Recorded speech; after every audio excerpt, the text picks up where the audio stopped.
সিঙ্গাপুরের বুকে আজও ঘুরে বেড়াচ্ছে প্রাগৈতিহাসিক যুগের বিলুপ্ত সব দানবীয় ডায়নোসর। সিঙ্গাপুরের ডে ওয়ানের এই সেকেন্ড পার্টে আমরা আজ এমন একটা জায়গায় প্রবেশ করতে চলেছি যেখানে পা রাখলেই মনে হবে আমরা বর্তমানে দাঁড়িয়েও কোটি বছর আগের ডায়নোসরদের রাজত্বে হারিয়ে গেছি। আজকের ভ্লগে এই রোমাঞ্চকর অভিজ্ঞতার পাশাপাশি তোমাদেরকে নিয়ে যাব চমৎকার এক ফুলের রাজ্যে এবং রাতের বেলা দেখাবো শহরের সবথেকে জনপ্রিয় light and sound show. By the way, যারা সিঙ্গাপুরের আগের পার্টটা মিস করেছো, যেখানে আমরা মার্লান পার্কে ঘুরেছিলাম এবং সিঙ্গাপুরের এমআরটি সহ পাবলিক ট্রান্সপোর্টের গাইড শেয়ার করেছিলাম, তারা এই ভিডিওটার পরে ওটা দেখে নিতে পারো। আজকের ভ্লগের প্রতিটা জায়গার টিকিটের বুকিং এর সমস্ত ডিটেল তোমাদের সাথে শেয়ার করব। আশা করছি আজকের এই ব্লগটা তোমাদের ভীষণ ভালো লাগবে, তাই একদম শেষ পর্যন্ত আমার সাথে থেকো।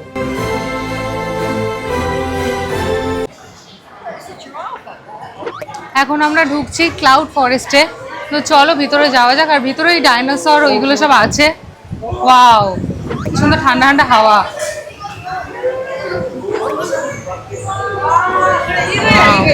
এটা জুরাসিক ওয়ার্ল্ডের এক্সপেরিয়েন্সটা। সিঙ্গাপুরের বিখ্যাত গার্ডেন্স বাই দ্য বের ক্লাউড ফরেস্টে পা রাখতেই চারিপাশের পরিবেশটা যেন এক নিমেষে বদলে গেল। বাইরে সিঙ্গাপুরের চড়া রোদ আর ভেতরে ঢুকতেই আমাদের স্বাগত জানালো একদম হিমশীতল এক স্নিগ্ধ হাওয়া। চারিপাশে মানুষের উপচে পড়া ভিড় আর কাচের বিশাল ওই রাজকীয় গম্বুজের নিচে যেন এক অন্য জগৎ। একটু ভেতরের দিকে এগোতেই চোখ আটকে গেল সবুজে ঘেরা এই বিশাল পাহাড়টার দিকে। ভালো করে লক্ষ্য করে দেখো, সবুজ লতা পাতার মাঝখান দিয়ে উকি দিচ্ছে প্রাগৈতিহাসিক যুগে জুরাসিক ওয়ার্ল্ডের ডায়নোসরেরা। কৃত্রিম এই পাহাড়ের গা বেয়ে অবিরাম ধারার ঝর্ণার জল নেমে আসছে, যা পুরো পরিবেশটাকে করে তুলছে আরো রহস্যময় এবং জীবন্ত। আর এই যে এটা হলো সেই মূল আকর্ষণ, 35 মিটার উঁচু, পৃথিবীর অন্যতম সেরা এবং বিশাল ইনডোর ওয়াটারফল বা কৃত্রিম ঝর্ণা। ওপর থেকে যখন জলের তীব্র ধারা নিচে আছড়ে পড়ছে, তখন তৈরি হওয়া জলকণা আর কুয়াশায় পুরো ক্লাউড ফরেস্টকে এক মায়াবী রূপ দিয়েছে। কৃত্রিম উপায়ে তৈরি এই মেঘাচ্ছন্ন বনের সৌন্দর্য সত্যি ভাষায় প্রকাশ করার মতো না। ক্লাউড ফরেস্টের এই চমৎকার সবুজ দুনিয়া ঘুরে দেখতে দেখতে এবার আমরা চলে এলাম এমন একজনের সাথে দেখা করতে, যাকে দেখার জন্য সবাই একদম হাঁ করে তাকিয়ে আছে। হ্যাঁ, একদমই ঠিক ধরেছো, দ্য আলটিমেট প্রিডেটর, আমাদের সবার পরিচিত টি-রেক্স।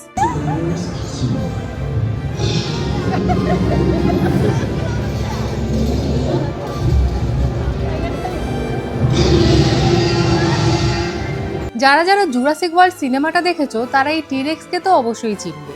জাস্ট দেখো, সিঙ্গাপুরের মডার্ন কাচের দেওয়ালের ভিতরে যেন পুরো সিনেমার সেই জুরাসিক পার্কের ফিলটা জীবন্ত হয়ে উঠেছে।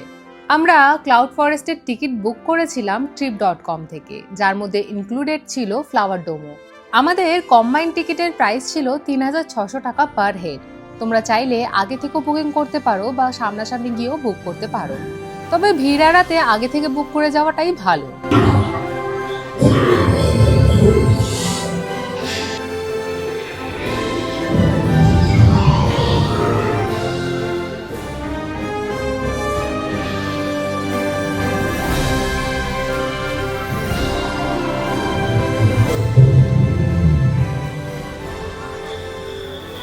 টি-রেক্সকে বিদায় জানিয়ে আমরা চলে এলাম ক্লাউড ফরেস্টের একদম আপার ডেকে বা ক্লাউড ওয়াকে। জাস্ট ভিউটা একবার দেখো, একদিকে কাচের দেওয়ালের দিকে বাইরে তাকালে চোখে পড়ছে সিঙ্গাপুরের আইকনিক মারিনা বে স্যান্ড, আর ঠিক অন্য পাশে নিচু হয়ে নিচের দিকে তাকালে দেখা যাচ্ছে সেই প্রাগৈতিহাসিক যুগের ডাইনোসরগুলো আর ঘন সবুজ জঙ্গল। এক জায়গায় দাঁড়িয়ে আধুনিক শহর আর আদিম প্রকৃতির এই মেলবন্ধন দেখার অভিজ্ঞতাটা সত্যিই জাদুকরী।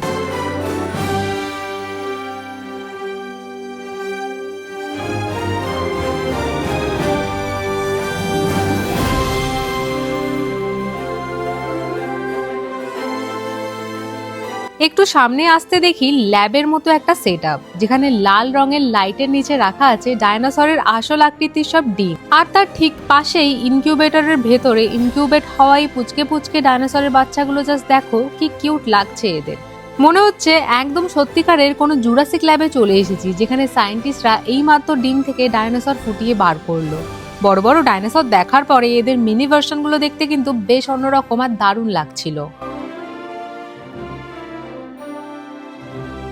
ল্যাব থেকে বের হয়ে আমরা এবার সোজা চলে এলাম ইকো, ডেল্টা, চার্লি আর ব্লুকে দেখতে।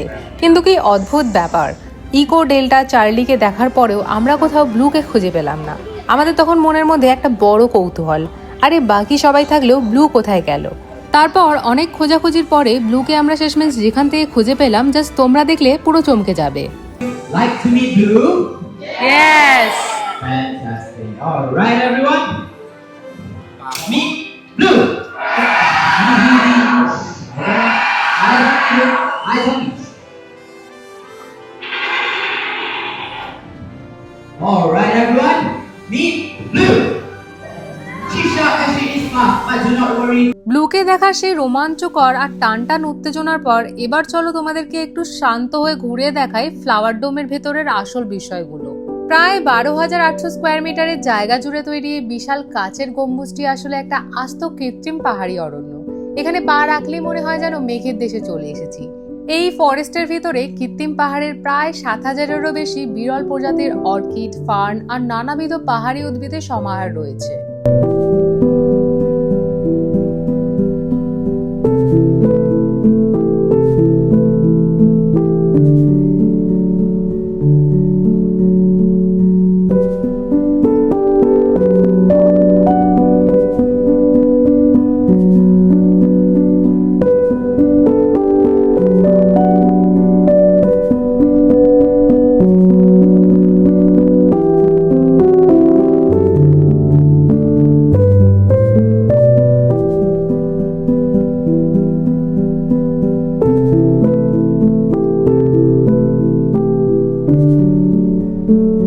তবে আমাদের এই সফরে সব থেকে বড় বোনাস আর লাইফ টাইম মেমোরি কোনটা ছিল জানো? আমরা যখন এখানে আসি তখন এখানে চলছিল স্পেশাল চেরি ব্লসম ফেস্টিভ্যাল। সাধারণত এই গোলাপি চেরি ব্লসম বা সাকুরা সৌন্দর্য উপভোগ করতে মানুষ হাজার হাজার টাকা খরচা করে জাপান বা কোরিয়ায় ছুটে যায়, কিন্তু সেই একই রকমের চেরি ব্লসমের স্বর্গীয় ছোঁয়া যখন সিঙ্গাপুরের এই কাচে ঘেরা ফ্লাওয়ার ডোমের ভেতর আমাদের চোখের সামনে ভেসে উঠলো, জাস্ট বিশ্বাস করো জাপান কোরিয়া না গিয়েও ঘরের কাছে এই অনন্য আনন্দ নেওয়ার ফিলটা ছিল একদম অন্যরকম এবং ভাষায় প্রকাশ করার মতন না। যারা ফুল ভালোবাসো, ফ্লাওয়ার ডোম কিন্তু তাদের জন্য একদম একটা স্বর্গীয় জায়গা। এখানে ঢুকলেই চারিপাশে হাজারো রঙের বিচিত্র সমস্ত ফুলের মেলা দেখলে মনটা এক নিমেষে ভালো হয়ে যায়। ফ্লাওয়ার ডোম আর ক্লাউড ফরেস্টের দারুণ অভিজ্ঞতা শেষে এবার আমাদের পরবর্তী গন্তব্য হলো গার্ডেন্স বাই দ্য বে সেই বিশ্ববিখ্যাত এবং amazing light and sound show. সিঙ্গাপুরে প্রতিদিন ঠিক রাত 8টায় শুরু হয় এই জাদুকরি শোটি। সব থেকে মজার ব্যাপার কি জানো?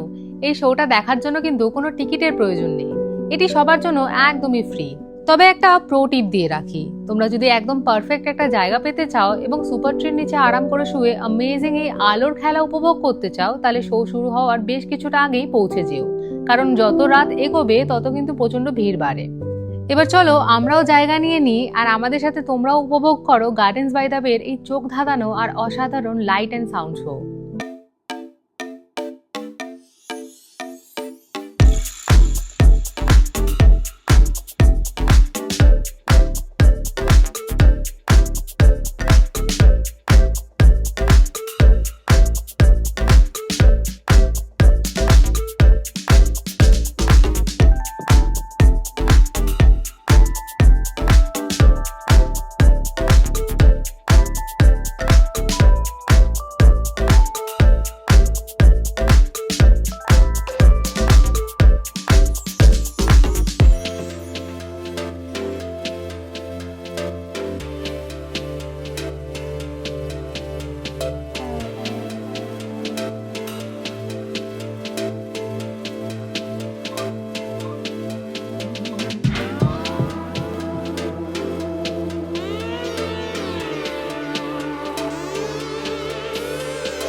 গার্ডেন্স বাই দ্য বের এই amazing light and sound show দেখার পর আর এত সুন্দর একটা দিন কাটানোর পর এখন শেষমেশ আমাদের হোটেল ফেরার পালা।